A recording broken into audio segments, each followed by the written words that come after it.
Janet Yellen said 3. 3 in 2018. You want to adjust your anticipation, and Brian Nick is sitting here too. He's with Nuveen, so you better impress him. Forget about me.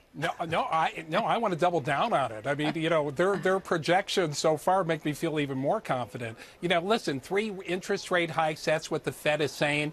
But they have to play catch up. Last year, of course, how many interest rate increases did they say we were going to get that we didn't get? I think we get them in the new year. I'd go with the over. They say 3, I say more. Now, remember, Liz, when they said that there's going to be 3 interest rate increases, they didn't take into account the potential for this tax cut deal getting done. So they're going to raise their growth forecast on that by a couple percentage points. So I think that the growth number is going to force them to act more aggressively. Brian, what do you think? And whatever your position is, what do you invest in at that point? What do you invest around if, yes, we get tax reform and things are starting to look good?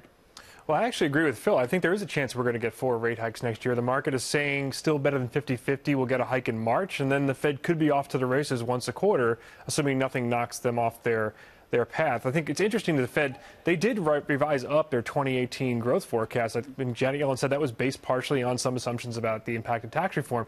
They lowered their unemployment target as well for 2018 and 2019, but they didn't revise up inflation, and they haven't revised up the long-run rate of growth. So it looks like they're expecting stimulus next year, and I think 4 is very much in play. I don't think that is incongruous with getting a further rally in the equity market. I get it. Phil's right. Fine.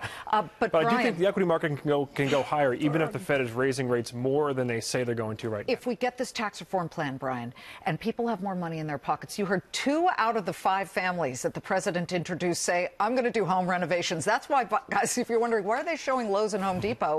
They're moving higher because the anticipation is middle class might spend on those kinds of things. Where would you be putting your money? Yeah, so the Joint Committee on Taxation is saying that this is only going to raise GDP by 1% over the next 10 years. But what's missed there is almost all that's going to come in the first two years. So I think we'll get stimulus next year. I think that will redound to the benefit of consumers. I think financials as well. If you start to see interest rates creep up, those would be two sectors that I think will do better than they've done this year. Phil, what about you? What do you think really soars here? I think inflation is going to come back next year. I think we're going to see commodity prices start to roll a little bit. I think we're going to see higher oil prices, and that's not necessarily a bad thing. Even if we raise interest rates 4 times, we're still not back to a normal interest rates. They're still going to be historically low. We're going to have a booming economy next year. Just enjoy.